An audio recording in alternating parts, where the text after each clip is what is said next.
السلام عليكم ورحمة الله وبركاته. معاكم اسلام زايد. احنا دلوقتي التجربة اللي احنا هنتكلم عليها النهارده هتكون رحلة في اكوا بارك. اكوا بارك دي هكون اولا بعد موقف العاشر وقبل مدينة الشروق بالظبط. احنا نفسه احنا طبعا اول ما بنخش طبعا زي ما انتم شايفين الاطعمه والحاجات المسموح هنا بالنسبه للدخول. هو مسموح بدخول السندوتشات، بس ممنوع دخول مثلا الحاجات اللي هي الجاهزه اللي لسه هتتجهز، الصواني، الحاجات دي كلها ممنوعه. بالنسبه للتسالي او الحاجات اللي هي الممنوعه اللي هي تخش زي ما انتم شايفين، المشروبات، الفاكهه، التسالي، الزجاج، تمام، المشروبات الكحوليه، كل ده ممنوع. بالنسبه للاسعار اللي هي بتاعه التذاكر زي ما احنا هنشوفها دلوقتي، دي بالنسبه للاسعار بتاعه الكبير الافراد بيكون عامل 490. عندك بالنسبه لوجبه الاطفال بيكون من سن 3 ل 10 سنين بيكون عامله 430. تمام، زي ما انتم شايفين كده. طبعا ممنوع اصطحاب الحيوانات. في طبعا بالنسبه لدخول المدينه بيكون الدخول من الساعه 10، احنا ممكن نخش من 9، بس الاكوا بارك بتشتغل من الساعه 10. تمام، المكان بيتقفل الساعه 5. زي ما انتم شايفين بالنسبه للاكوا بارك نفسها بتقفل الساعه 4. طبعا ده شباك التذاكر اللي احنا بنحجز منه، بعد كده احنا المفروض ان احنا هنخش على طول. ده المكان الخاص بالنسبه للشركات. بعد كده هنخش بالنسبه للدخول نفسه. الدخول بتاع الاكوا بارك تمام. المفروض ان انت بتخش بعد التفتيش اللي هو على الموضوع عند الترابيزات، وبعد كده انت المفروض انت تمشي على طول وبتخش. اول حاجه زي ما انتم شايفين انت كده داخل المكان بالظبط. لو دخلت هنا يمين على طول في اللي هو الحمام الخاص بالسيدات، وهنا برضو المكان. طبعا في الاول هنا المكان ده اللي الخاص بالسندوتشات لتسليم الوجبات بيع السندوتشات، ده المكان الاولاني. المكان الثاني ده الخاص بالسمك وبالنسبه للفراخ، والمكان الخاص بالنسبه للوجبات بتاعت البيتزا هوريها لكم دلوقتي. طبعا احنا دلوقتي كده داخلين هوريكم المكان دلوقتي، تابعوني. برضو عندك مكان زي كده انت ممكن تاكل فيه. دي بالنسبه للاماكن الخاصه بالحمامات. زي ما قلت لكم ده اللي هو المكان لتسليم الوجبات وبيع السندوتشات، ده بيكون من هنا على طول. ده بالنسبه للكيدز اريا والمكان المخصص للاطفال زي ما انتم شايفين على طول. وادي الحمام السباحه، ده الحمام السباحه الاساسي او الرئيسي الموجود. طبعا زي ما انتم شايفين الخضره والمكان جميل جدا بصراحه يعني. تمام، ده كده احنا كده دخلنا على بالنسبه للحمامات السباحه. طبعا بالنسبه للمجرى الصغير ده او الحمام السباحه الصغير ده متاح، ممكن تنزل فيه عادي مفيش اي مشكله فيه. حمام السباحه الاساسي الحمام هنا بعمق من اول 50 اخر عمق ليه اللي هو 150 متر زي ما انتم شايفين. ده الحمام السباحه الاساسي. طبعا هنا لو انت عايز مثلا تنزل بقى عادي، هنا مثلا زي ما انتم شايفين هنا على الارض على طول هنا عمق 50، هيفضل الحمام يزيد معاك لحد ما يوصل للاخر. ده هيوصل لعمقه 150 متر زي ما انتم شايفين. زي ما انتم شايفين المكان. احنا وصلنا لاخر حاجه زي ما انتم شايفين. زي ما قلت لكم العمق هنا بيكون 150. تمام، هنا زي ما انتم شايفين المكان اللي قدامكم ده المكان اللي هو خلع الملابس بالنسبه للرجال، واللي هناك ده الخاص بالنسبه للسيدات. طبعا هنا في مكان لو انت عايز مثلا تجيب مثلا زي فشار، غزل بنات، الحاجات اللي هي بتاعت التفتيش، شيبسي، حاجات ساعه، كل اللي انت عايزه. طبعا كده كده اصلا البني اللي انت بتاخده بيكون عباره عن وجبه مع حاجه ساعه وازازه ميه صغيره. تمام، ده المكان زي ما قلت لكم لو انت حد عايز ينزل للمجرى او المكان الصغير اللي هو بتاع حمام السباحه ده ممكن المكان تنزل منه على طول مفيش اي مشكله زي ما انتم شايفين. بعد كده احنا طلعنا الجسر زي ما انتم شايفين. ده الناحيه الثانيه اللي احنا هنتكلم عليها، ده المكان الخاص بالنسبه للالعاب الاطفال او اكوا بارك الخاص بالكيدز اريا، بالاضافه للمكان اللي بيحصل فيه اللي هو الموج الصناعي. طبعا بس في معلومه هنا حلوه بالنسبه للبنات او السيدات، ده مكان مخصص للسيدات فقط. حتى لو انت عايزه تقعدي جوه مثلا لو انت عايزه تلبسي مايو شرعي ومايو بيكيني زي ما انت عايزه، بيكون حمام خاص للسيدات فقط زي ما انتم شايفين. هم كاتبين التعليمات بالنسبه للدخول. ده المكان الخاص هنا زي ما قلت لكم يعني. ده المكان الخاص هنا بالنسبه للموج الصناعي. هوريكم الدنيا بتاعته دلوقتي زي ما انتم شايفين. ادي اللعبه بتاعت الاطفال. تمام، والمكان اللي هناك ده اللي بيحصل فيه اللي هو الموج الصناعي، وده بيحصل مش دايم يعني، هو كل فتره بيبدا يظبطوه وبعد كده بيشيلوه تاني. خليكم معايا.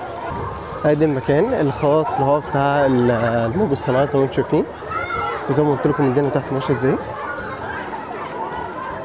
تمام، احنا كده شرحنا الجزء الاولاني الخاص بحمامات سباحه والموج الصناعي الموجود في اكوا بارك. ده الجزء الثاني الخاص بالالعاب. اول حاجه احنا هنشرحها دلوقتي او هنشوفها اللي هي اللعبه اللي هي اشد. اللعبه دي مش مسموحه لكل الاطفال، ليها اعمار معينه ممكن تنزل فيها علشان سرعه اللعبه زي ما انتم شايفين. طبعا عشان تطلعوا فوق انت بتطلعوا السلالم دي كلها لحد فوق خالص، وبعد كده بتبدا تنزل الالعاب. ده اول جزء بالنسبه للالعاب. الجزء التاني وده تعتبر يعني احلى الاجزاء، اللي هو فيه الماسوره السوداء والتعبان والاورنج. طبعا زي ما انتوا شفتوا، يعني زي ما انتوا شفتوا الموضوع الاطواق دي خاصه بالماسوره السوداء بس.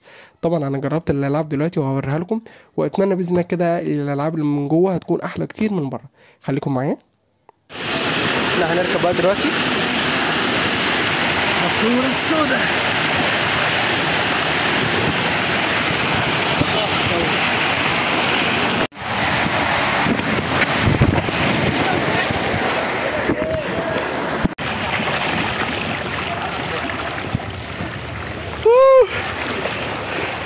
جامدة يا جدعان.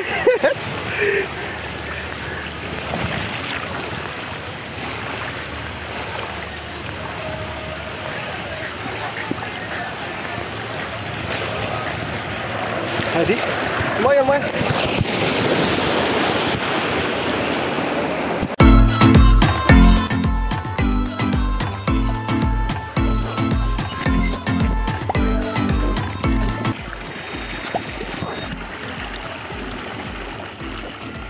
ادي الاورنج زي ما انتم شايفين.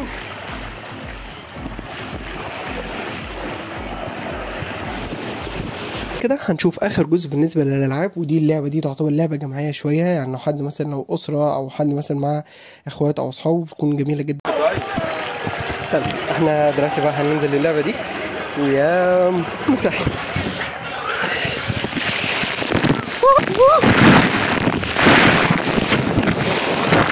تمام، احنا كده يعتبر شرحنا الالعاب. في نقطه مهمه بالنسبه للشاليهات. الشاليهات هي خاصه بالمتزوجون فقط او الاسر فقط، ولازم عشان الزوج او الزوجه او الحد اللي هيروح الشاليهات لازم يكون معاه صوره من قسيمه الزواج، غير كده مش هيخش.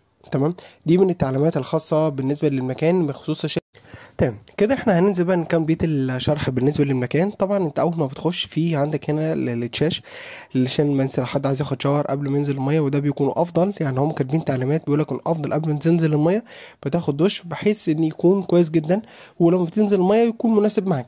تمام.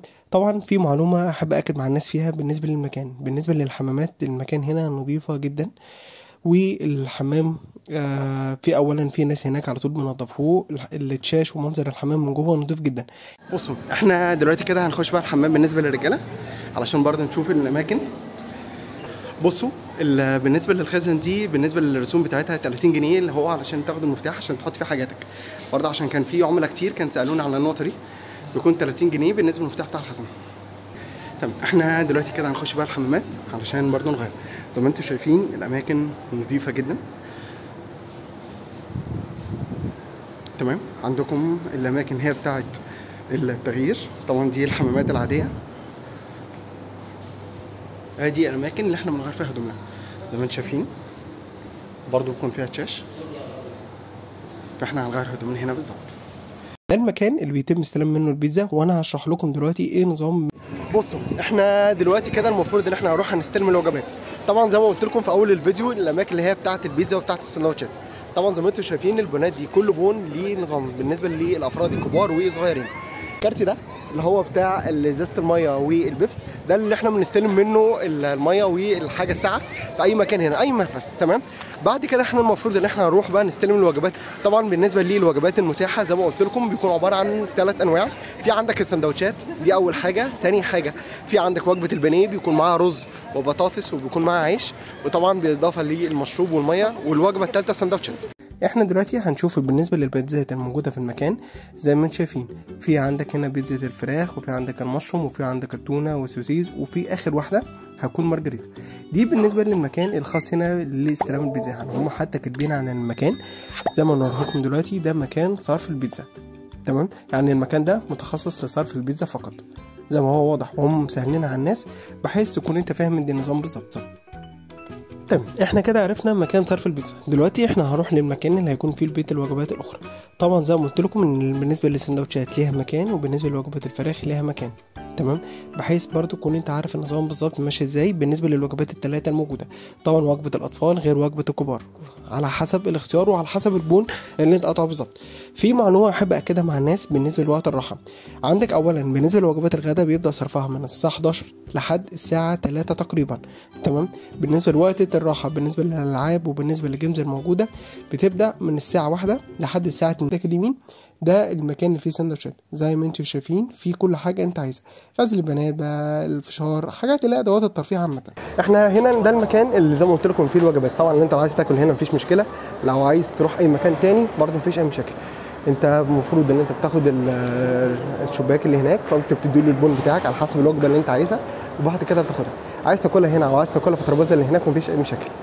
تمام، فطبعا احنا هنشوف بقى دلوقتي نظام الوجبات ايه بالظبط، وبعد كده هنرجع لكم تاني. طيب طبعا زي ما قلت لكم احنا بالنسبه للوجبات بالنسبه للوجبات اللي انت بتاخدها بيكون موجود هنا على سهره التذكره من ورا. زي ما انتم شايفين وجبه الفراخ بيكون عباره عن رز وبطاطس محمره وسلطه وعيش، او بتاخد بيتزا زي ما وريتكم المكان، او في اتنين اللي هو 2 سندوتش زي بطاطس محمره على حسب اختيارك. تمام، فاحنا دلوقتي المفروض ان احنا هناخد الوجبه زي ما احنا هنشوفها دلوقتي. بيكون عباره عن فراخ بانيه زي ما انتم شايفين، بعد كده هنشوف التفاصيل بتاعتها كلها. تمام، زي ما انتم شايفين ادي رز، بعد كده في بطاطس، بعد كده بانيه، لا طحينه، كده بتختار من السلطه. تمام، بعد كده الشوكه والسكينه. ادي الوجبه بيكون عباره عن قطعه مع بطاطس مع كايزر مع طحينه. تمام، بعد كده بناخد الوجبه المفروض بنطلع على المكان من بره اللي احنا كنا داخلين منه عشان ناخد منه الحاجه الساعه وناخد منه الميه. فانا هوريكم المكان بتاعه دلوقتي. احنا داخلين هنا، ده المكان اللي بيتوزع منه البيبس، بيتوزع منه ازازه الميه. فالمفروض ان احنا بنديله البون، وبعد كده هنشوف الدنيا بتاعتنا. نديهم هنا للكاشير، وبعد كده بناخد بقى الحاجه الساعه وازازه الميه. تمام، وبنحطها هنا مع الاكل. انت ضربت 2 بون كانزل وحده. تمام، ده كده الوجبه اللي المفروض ان انت تاخدها. وزي ما انتم شايفين بيكون عباره عن ازازه ميه، حاجه ساعه، قطعه بانيه او سندوتشين زي ما قلت لكم او البيتزا، والطحينه والكايزر، وتحتيه هنا الرز. تمام، دي مكونات الوجبه كلها.